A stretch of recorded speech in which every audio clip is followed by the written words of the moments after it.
Good evening.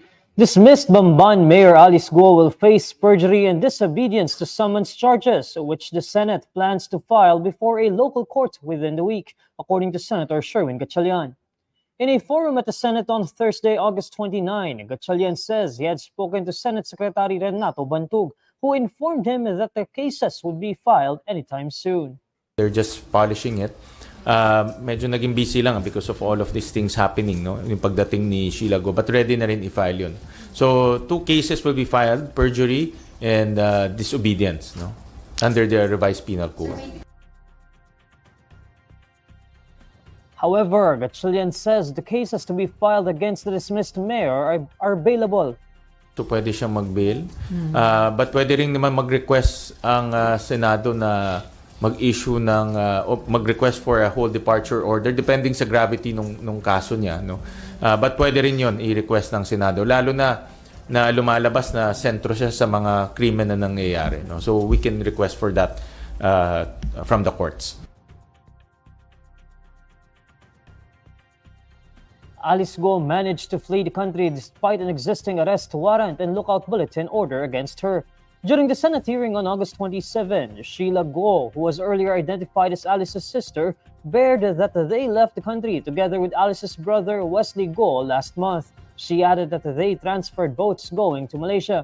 In the same hearing, the Bureau of Immigration said that the dismissed mayor was last reported to be seen in Jakarta, Indonesia.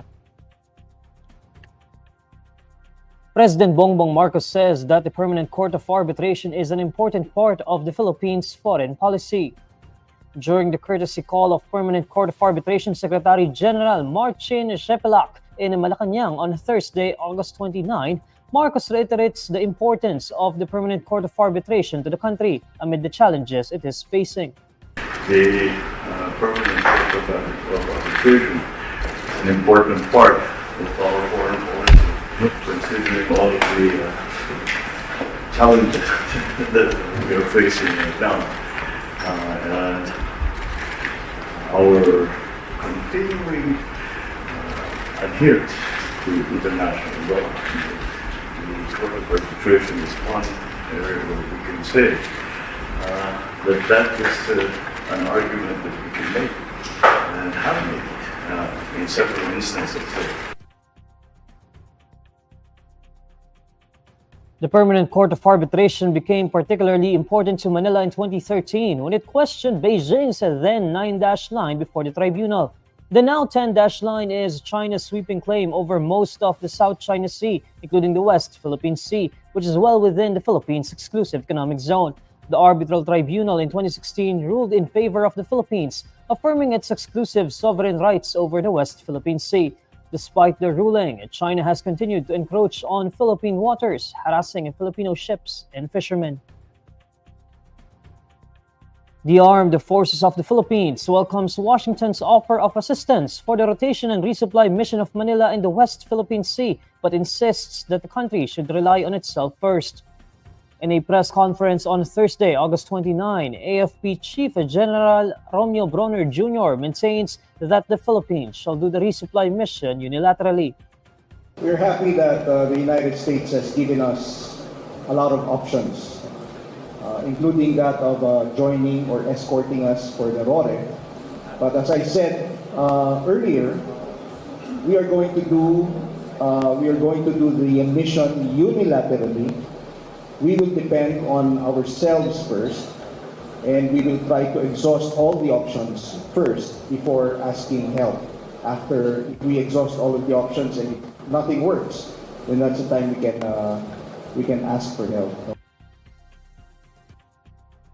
On August 27, U.S. Indo-Pacific Command Chief Admiral Samuel Paparo Jr. said that U.S. ships providing escort to Philippine vessels on resupply missions in the West Philippine Sea is an entirely reasonable option within the two countries' mutual defense treaty.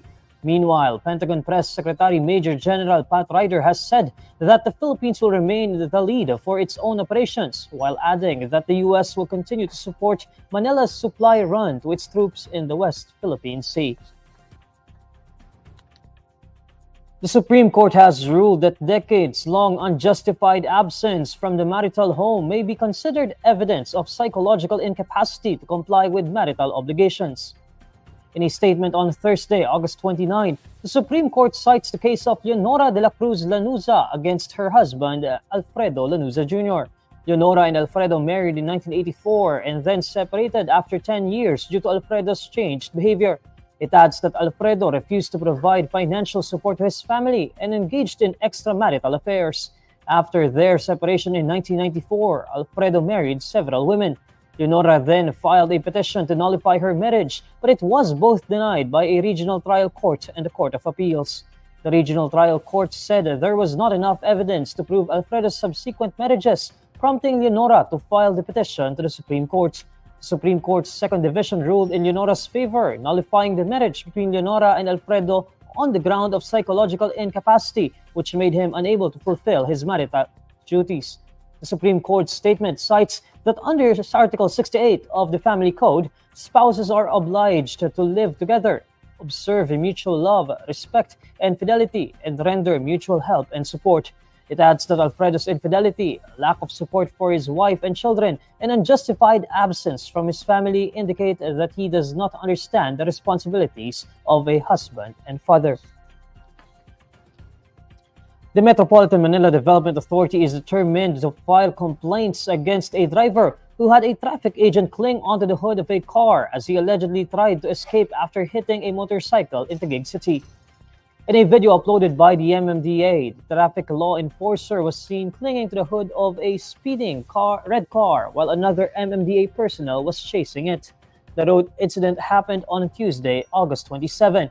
In a press conference on Thursday, August 29, MMDA Acting Chairman Don Artes says that the red car collided with a motorcycle, but the vehicle sped away as an MMDA personnel identified as Alan Sadiwa approached to check what happened. According to Artes, the driver explained that he was on his way to the airport when the incident happened and panicked when he saw he was being chased by the MMDA traffic law enforcers.